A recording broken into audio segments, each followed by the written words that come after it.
You press your lips against a stranger's festering arrow wound and pull, drawing blood, pus, and poison into your own mouth so he might live.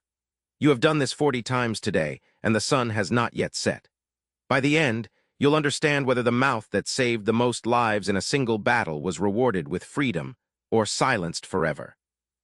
You are nobody. That is not self-pity. It is your official designation in the surgical register. Ibn Sina's medical tradition gave you a function but no title worth keeping. The soldiers call you Mashat, the sucker, the unclean one. You answer to it the way a dog answers to whistling. You come when called. You wake before the muezzin on ground that smells of yesterday's opened bodies. Your bedroll is separated from the surgeon's tent by a rope boundary no one asked you to respect, but everyone expects you to. You wash your mouth with vinegar water, a habit your master taught you. It does not help much, but you do it anyway.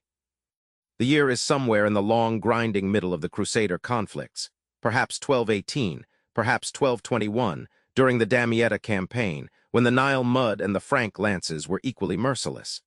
The Ayyubid army carries with it physicians trained in traditions reaching back through al-Zahrawi to Galen. You carry only your mouth. Al-Zahrawi, Abul Qasis, described wound evacuation by suction in his surgical encyclopedia, the Kitab al-Tasrif, compiled 2 centuries before you were born. He recommended it for arrow punctures too deep for probing irons, too narrow for drainage tubes. He did not specify who should perform it. Someone had to decide. Someone decided it should be men like you.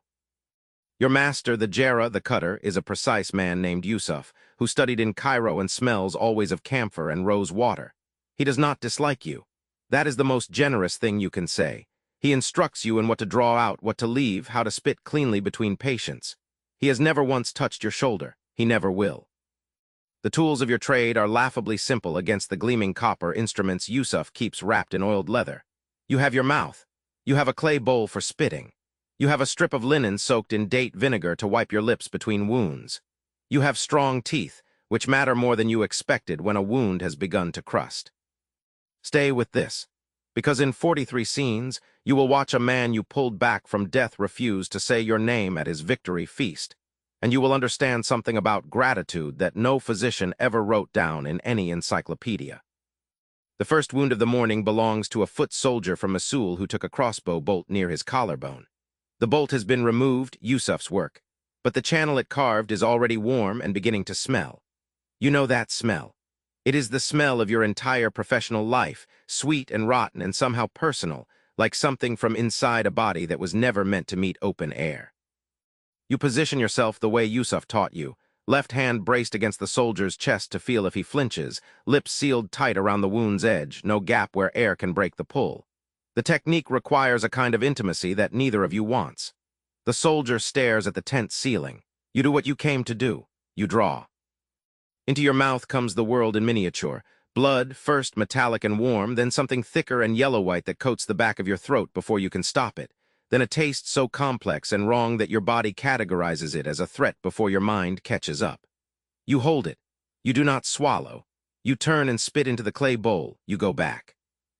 Yusuf says the corruption must come clear. You go back until the fluid runs red and clean, or as clean as a battlefield wound allows. This might take 3 pulls. It might take 9. Once early in your service, it took 17 pulls on a thigh wound before Yusuf nodded and reached for his cauterizing iron. You counted. You always count. Counting keeps the other part of your mind occupied.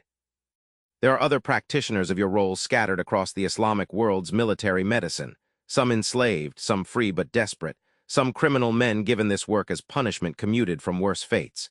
You are none of these exactly. You were apprenticed at 13 by a father who could not feed you and a physician who needed someone expendable. The contract used the word expendable. In Arabic it sounds almost dignified. By mid-morning you have seen 12 men. 3 of them will probably die anyway, wounds too old, corruption too deep for your mouth to reach. Yusuf marks these men with a strip of red linen around the wrist. You learn early not to learn their names.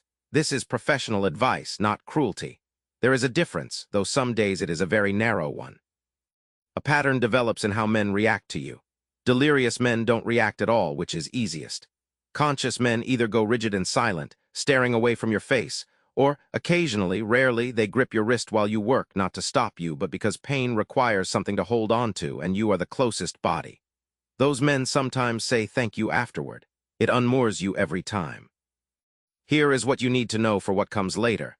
The Emir's tent is the white one, largest in the medical quarter, and you have been told 3 times this week that you are never to enter it.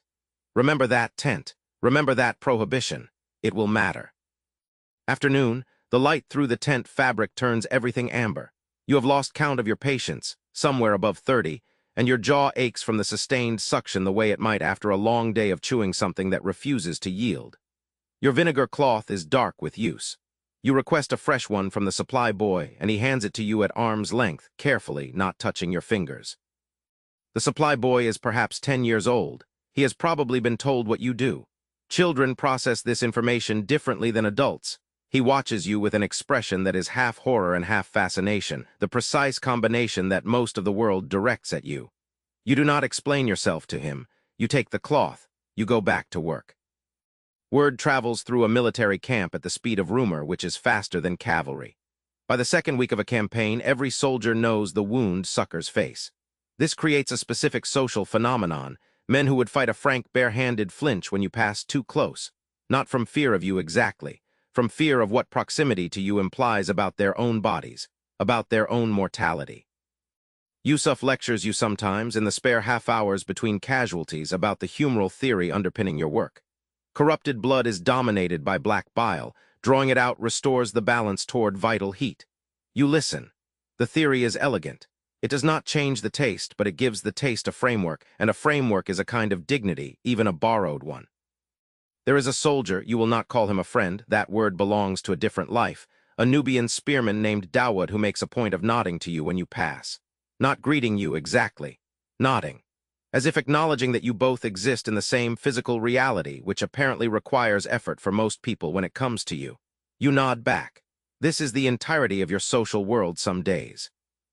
Al-Zahrawi also wrote about the physician's moral obligation. Do no harm through negligence, maintain cleanliness, study the body's nature with rigor. He wrote this for the Jarrah, the surgeon. Nobody wrote a corresponding moral framework for you. You have constructed your own, improvised from observation. Pull until it runs clear, spit clean, do not swallow, do not flinch in front of a man who is already afraid. You develop a theory which you share with no one because you have no one to share it with.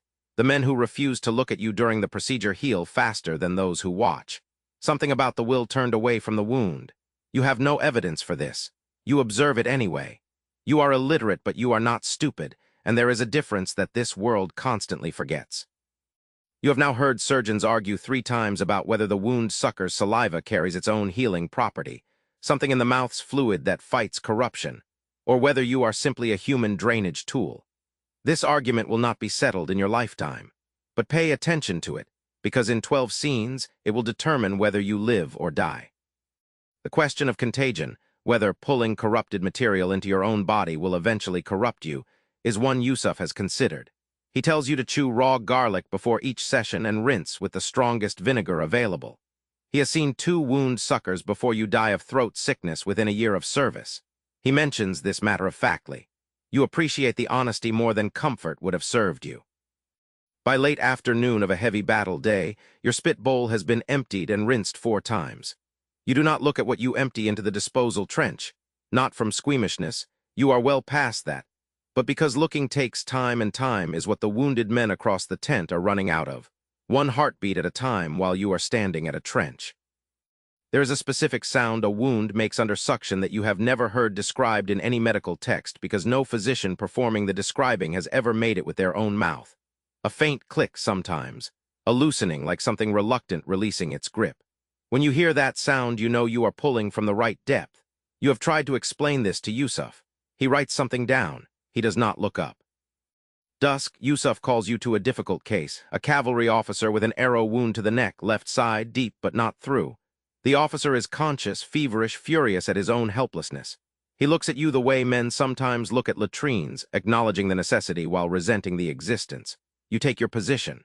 His hand comes up. Yusuf says, quietly, let him work. The hand drops. Neck wounds require a specific angle. Yusuf has drilled this into you to avoid drawing air into the wound channel along with the evacuation. You must create a complete seal. You must breathe through your nose while you work, controlled, steady, as if the contents of another man's infected neck are a perfectly ordinary thing to have in your mouth. The officer's pulse beats against your cheek. It is very fast, so is yours. It takes 6 draws. By the 5th, the officer is gripping the wooden post of the treatment frame hard enough that his knuckles pale. By the 6th, Yusuf is nodding and reaching for the cauterizing instruments, and you step back and turn and spit into the bowl and wipe your mouth, and the officer is breathing more easily and says nothing, nothing at all, and you have saved his life with your lips, and he will not acknowledge this in any record that survives.